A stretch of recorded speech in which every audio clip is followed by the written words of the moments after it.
So much like last year, for my last video of the year, I am going to be showing you guys my top 10 favorite images that I took in 2021 and talking about what got each of them into the top 10 and why they are my best images of the year. And before I get into that, I do just want to start out by saying what a great year it's been. I've had an awesome year in terms of just generally in life. Besides that, for this channel, I've seen an awesome amount of growth, and for photography, I have really improved as a photographer and was able to spend an incredible summer in Yellowstone. One of the greatest experiences of my life, and it's really just been a phenomenal year for me.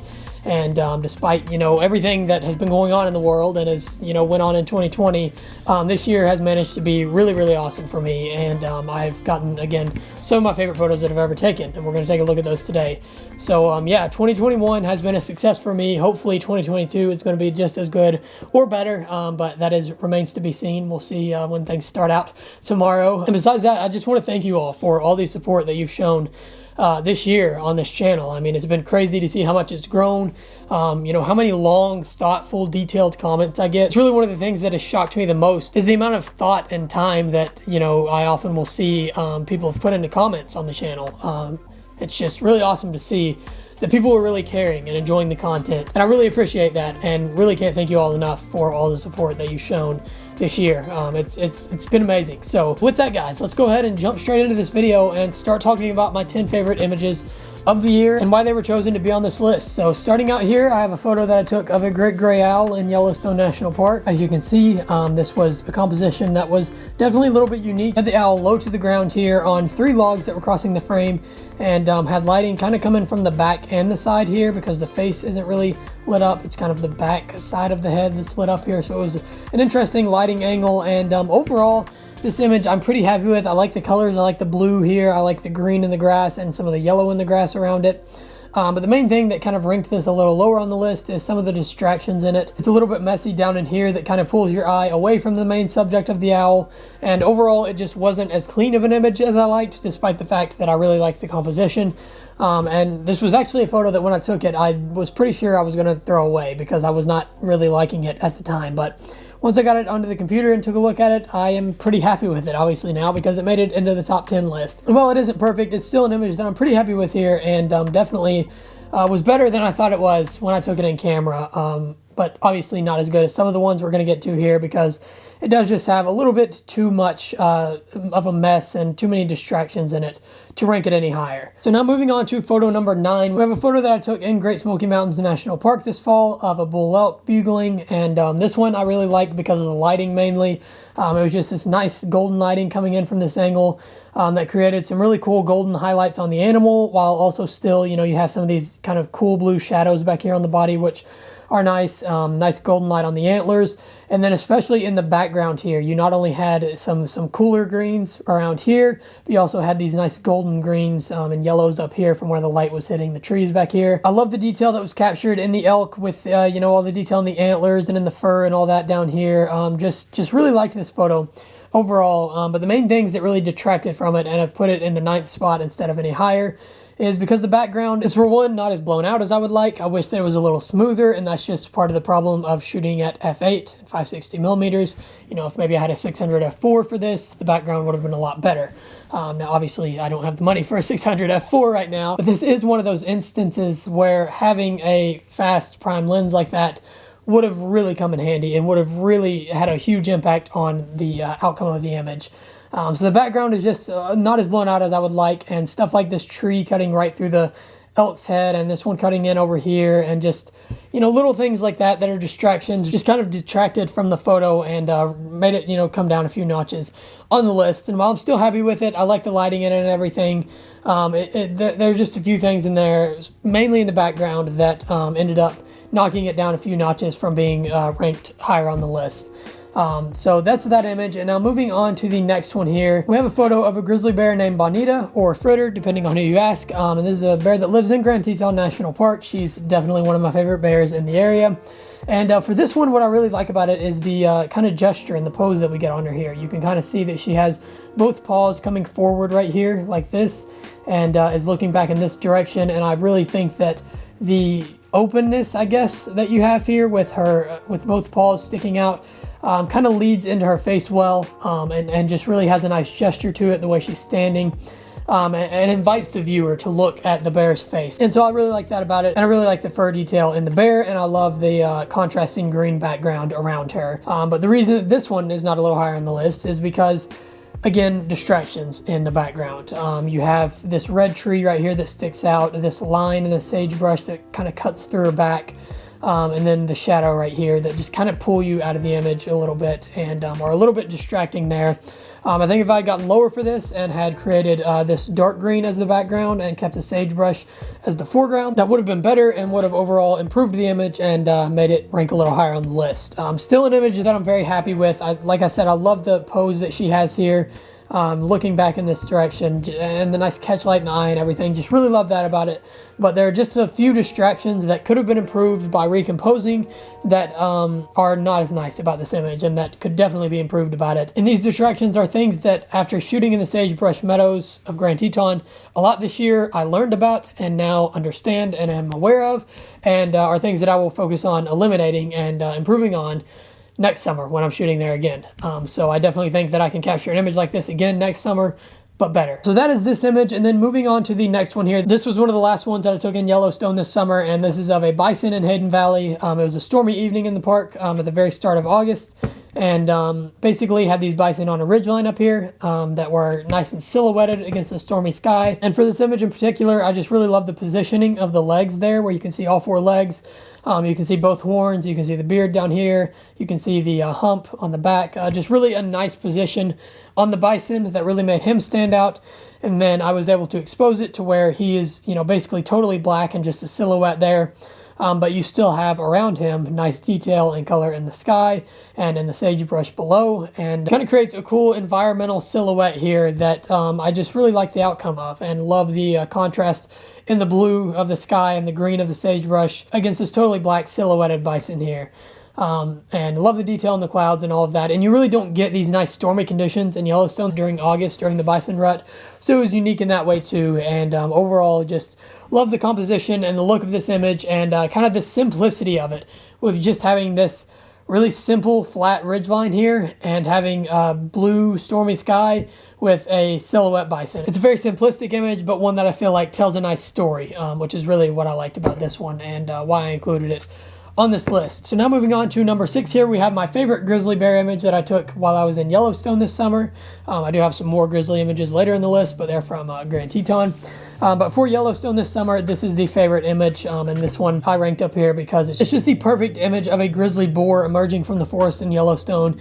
You have the grass down here that's a little bit lighter green, contrasting with the darker green background back here. Awesome gesture on the bear there with the paw forward. And you can see the claws and everything there. You can see his face, both eyes. Just great gesture on the bear. Really nice. The fur on this bear was so awesome with the grizzled and tan back here. Really pretty bear. Really pretty bear. Was able to photograph him a few times, and he's definitely one of the prettiest bears that I've ever seen. So that's really nice about this image. You have the purple flowers in here, the yellow flowers. Just overall, this really displays early summer in Yellowstone very well, in my opinion. This captures early summer in Yellowstone very well, and was definitely happy with that.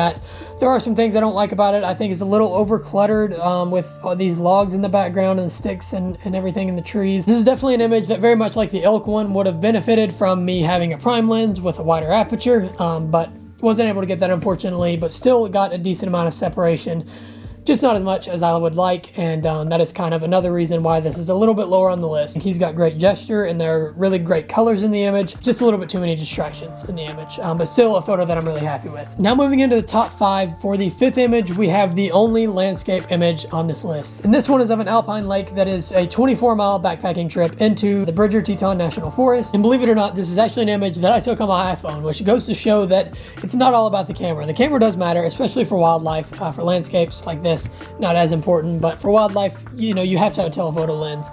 But camera doesn't matter as much as people like to say it does oftentimes. What really matters is understanding lighting and composition to create the most powerful photos possible. And basically what you have here is just a really nice alpine lake scene at sunset. You have lighting hitting these mountains back here that's highlighting this side and throwing this into shadows, which really adds a three-dimensional element to the photo. All across this mountain range back here, and then obviously you have the lake down here. You have the nice colors coming in from that golden light, and then if you look closely, you can even see like some tents set up down here with campers.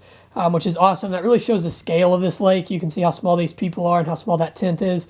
And then this all out here and this whole landscape out here where people have set up tents. And just overall, the scene was such a beautiful scene that honestly, I can't even really take all the credit for this being a good photo. It was mainly made up of the fact that this is just such a beautiful landscape here with this lake, with the little islands in it, with the mountain range back here. It's just such a beautiful landscape scene, and the light was hitting it so perfectly that basically all I had to do was point and shoot. Yeah, that's why it made the list. It's just a beautiful landscape, and it was my favorite landscape photo that I took in the year, and one of my favorite photos of the year. So that's that image, and now moving on here to number 4. The rest of these are going to be wildlife images. We have this photo that I took of Grizzly 399 and her 4 cubs the very first time that I saw them. Obviously, this image I have a big connection to because it is 399, and she's my favorite bear in that area. And the fact that this was the first time that I ever saw her after putting in, you know, a week of work in 2020 to look for her and not seeing her at all, and then finally coming back and finally now getting to see her. Obviously, I have that connection to this image, but besides that, I was just really happy with how it came out.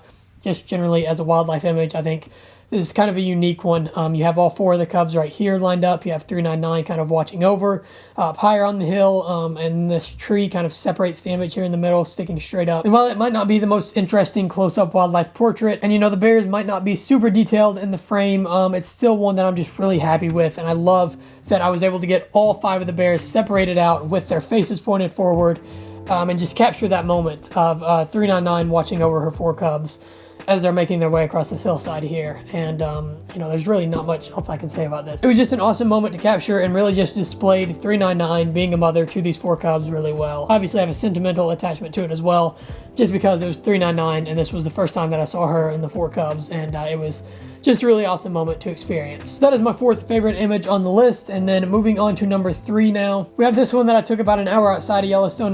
We have this one that I took about an hour outside of Yellowstone National Park.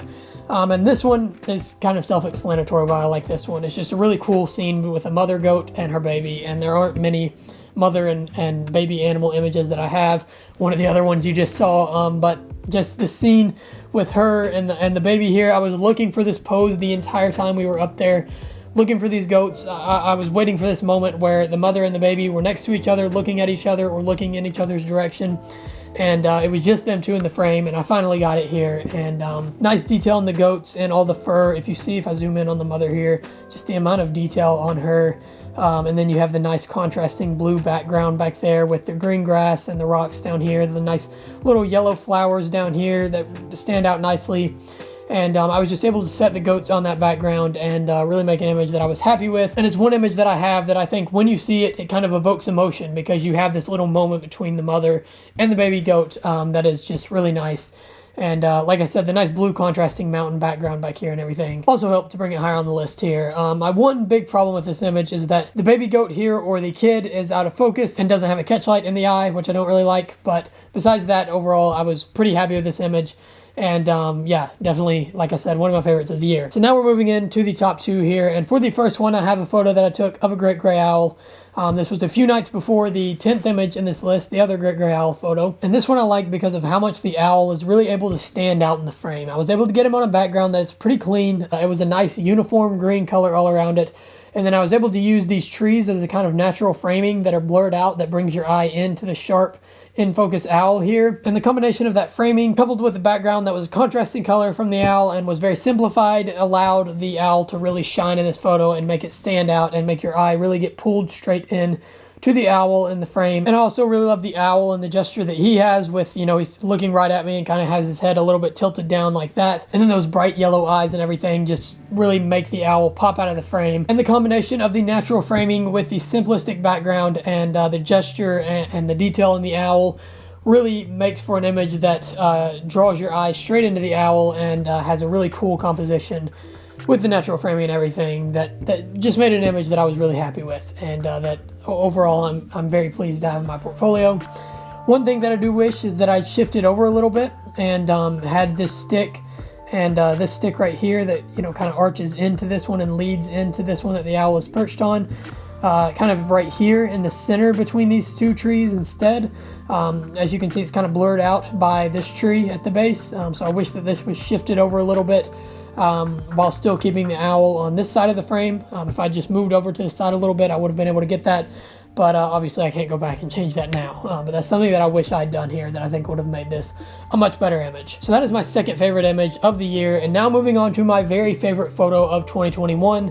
A lot of you probably already know exactly what encounter this image is going to be from. And here it is. This is an image of Grizzly 399 and her 4 cubs eating an elk calf. Obviously, if you've been keeping up with the channel, you know that I was able to witness this summer, and it was just a totally insane and crazy thing that I was able to see. It's not very often that people actually get to see grizzlies hunting or eating elk in Yellowstone and Grand Teton, let alone Grizzly 399, and let alone 30 yards off the road.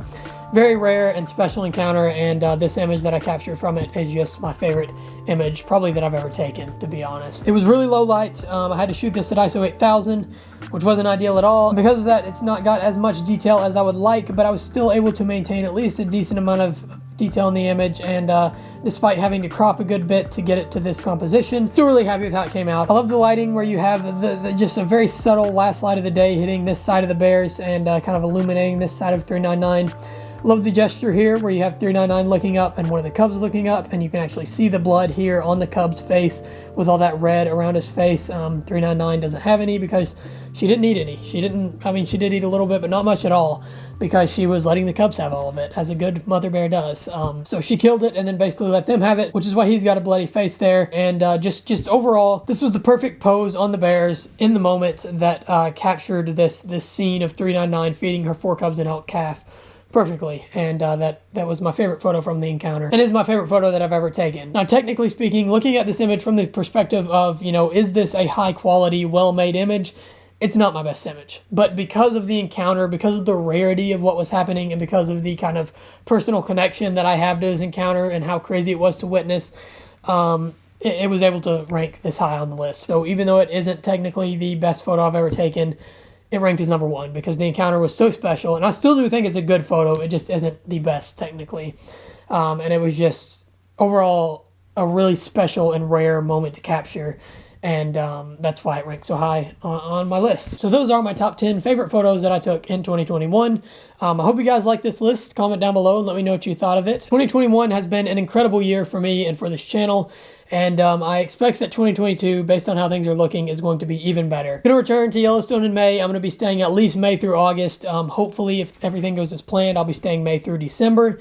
And we'll be photographing wildlife all summer again, and we'll be putting out content all summer. I promise this time I will put out a video every week. And leading up to that, all the way until I go to Yellowstone, we'll be putting out a video every single week, sometimes 2 videos in a week. And I'm just going to be putting out a ton of awesome content in 2022 as well. So, yeah, 2021, the last day of the year. It's been an awesome year. I hope it's been just as great for you all as it has been for me.